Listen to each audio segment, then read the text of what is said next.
जितेंद्र भैया जिंदाबाद जिंदाबाद जिंदाबाद। जितेंद्र भैया मत घबराना, जनता तेरे साथ है। मुन्ना दीदी जिंदाबाद जिंदाबाद जिंदाबाद। तिहरा पंचायत पश्चिमी के जनता जिंदाबाद जिंदाबाद जिंदाबाद। Music by Manoj अलवेला।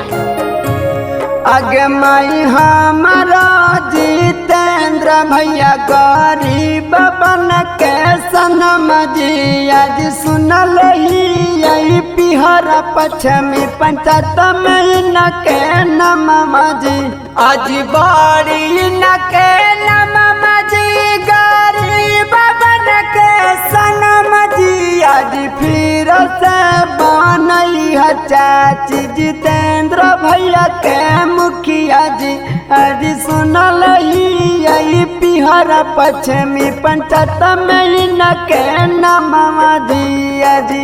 दोस्तों, बनाएंगे मुखिया फिर से इन्हीं को, ये जनता की पुकार है। बनाएंगे मुखिया फिर से इन्हीं को, ये जनता की पुकार है। पिहरा पश्चिमी पंचायत में जितेंद्र भैया की जय जयकार है।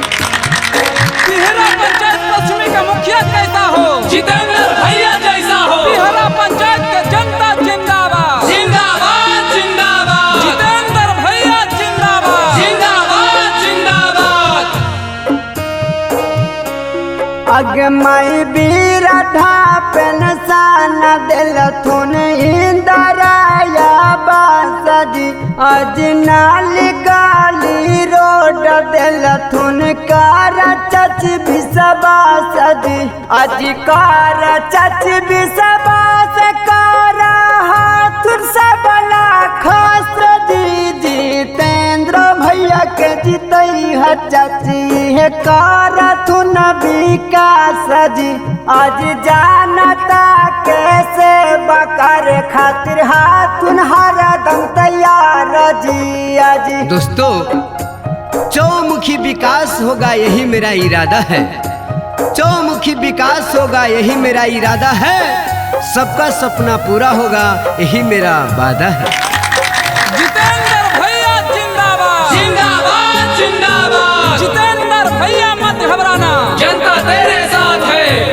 अगमाई दिलबा के साफाथिन मानमा के सच्चा जी आज सब उम्मीद बारवा में जितेंद्र भैया अच्छा जी जितेंद्र भैया अच्छा जी आज दिलबा के सच्चा जी आज सुनल ही यही पिहरा पश्चिमी पंचायत में न के नमवा जी आज फिर से बनई है चाची जितेंद्र भैया के मुखिया जी। दोस्तों, जात पात का भेद नहीं, मानवता धर्म हमारा है। जात पात का भेद नहीं, मानवता धर्म हमारा है। झूठा वादा कभी न करना, विकास हमारा वादा है।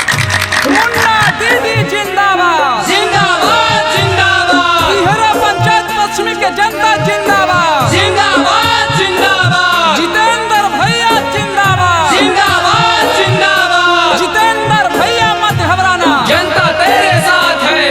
अगमाई गाम गाली नाली दल तुलबाना बाई जी आज घर घर नाल जाला दल तुला बाई जी आज नाल लगा बाई जी आज जाला पहुँचाई जी जितेंद्र भैया के जीतई है चाची है कार थुन भलाई जी आज सुनल ही यही पिहरा पश्चिमी पंचायत में न के कमवा जी आज बाड़ी न के नमवा जी आज सुंदर न के कमवा जी आज फिर से बनई है चाची जितेंद्र भैया के मुखिया जी आज सुनल ही यही पिहरा पश्चिमी पंचायत में इनके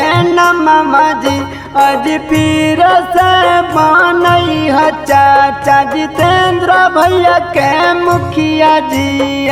Recording by Manoranjana Studio.